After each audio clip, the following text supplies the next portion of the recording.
I am Dr. Sajid, HOD of Anesthesia, KIMS Al-Shifa, Perindalmanna, and I'll show you 3 simple techniques to improve oxygenation, especially in patients with breathlessness and pneumonia in COVID situation or any other situation where the saturation is low.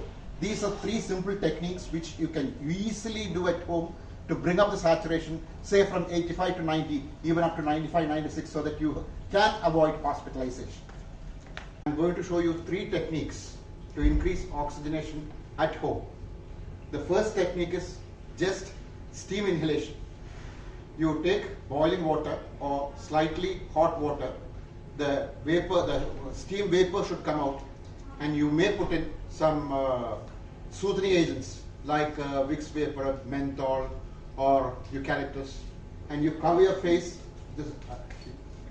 you cover the head, you keep the hot vessel here with the steam rising, just cover your head with a piece of cloth like this so that the vapors does not escape, and you breathe in. First you close one nose and take a deep breath, and then exhale through that nose, then close the second nose, take a deep breath, and you repeat it for at least for 15 minutes. You can do how much ever time you want. Ideal is at least 3 times a day. That is called steaming or steam inhalation. This is the first technique which will help you to bring the secretions out, whatever phlegm is there inside your chest. That will just soften it and allow it to come out more easily. So that is the first technique, steam inhalation. Now the second technique is actually you all are able to do it. It's called proning. You lie in the prone position or with your head facing down. Now I am going to demonstrate it. He is going to lie prone. Like usually this is the prone position. So, and then you take deep breaths.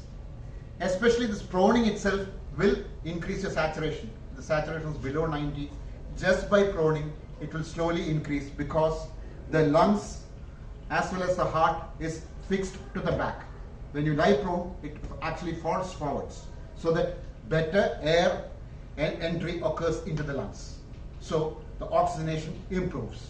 If you are not able to lie down like this, you may utilize, say, one pillow. Lift your head under the head and lie like this, or utilize a second pillow under your chest like this, and if still not able to, you may utilize a third pillow under the hips. So the whole idea is to make your abdomen free, because air should enter into the lungs. It will enter only if your abdomen is free. The abdomen is actually the main muscle of respiration is the diaphragm. The diaphragm moves up and down. So if there is an increased intra-abdominal pressure, the diaphragmatic movement will be not proper. So the whole idea is to free the abdomen so that the diaphragm can move more easily and more air will enter the lungs. And if you're not able to do it at a stretch, do it basically for 10 minutes or 5 minutes. Then turn over, turn to the right side. You lie on the right side. Lie like this for 5 to 10 minutes. Now come, you lie supine. Again, another 5 to 10 minutes. And then turn to the left. And this for, again, 5 to 10 minutes. You repeat this as much as possible. The whole idea is to lie prone at least 8 hours a day, which will definitely improve your saturation or the oxygenation. Along with this, you can actually sit up for around 15 to 20 minutes like this, in between, with some support here, so that you can lie like this. This will also help in improving the oxygenation as well as bringing the secretions out. In patients who are not able to lie down, get down. Actually, instead of proning, you can sit on a chair. You sit on a chair, utilize a table, and lie down like this as much as possible. Lower this table as much as possible, and try to achieve an almost parallel position to the floor. That will be almost equivalent to proning. And then you can slowly relax for some time. This is helpful especially for people with a huge belly, with a huge abdomen, because they won't be able to lie down and they'll be able to sit and do like this. The only limiting factor will be the distance between your chest as well as the thighs. The third technique is actually, it's an age-old technique used especially in ICUs during physiotherapy. It's called cupping of the hands. You just cup your hands like this and do like this. Synchronized motion. You ask a patient to lift your hands like this and like this. You do it synchronously.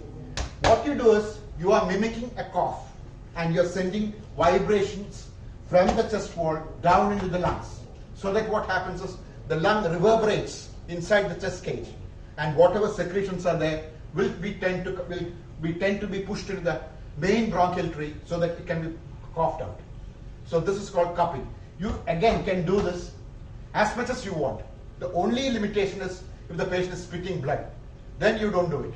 That is called hemoptysis, or spitting out of blood. If you do like this, more of bleeding will occur. In such cases, you don't do it. In all the other cases, along with steam inhalation, if you do it, it will help to bring out the secretions and improve your oxygenation. So these are the three simple techniques to improve oxygenation. One more simple thing which I forgot to tell you is, should you wear a mask when you are getting oxygen? The oxygen administration may be by a mask or a nasal cannula or from an oxygen concentrator. Should you additionally put this N95 mask or any other mask? Of course, if it's by a nasal cannula, it's always better to use a mask, because this mask acts as a reservoir of oxygen. So whatever oxygen is leaking out from the cannula or the mask, it gets collected inside the mask, so that when you breathe the next time, more of oxygen actually goes in than what is being delivered. So whenever you can utilize some sort of a reservoir, many masks do come with reservoirs. In such case, you don't need a mask.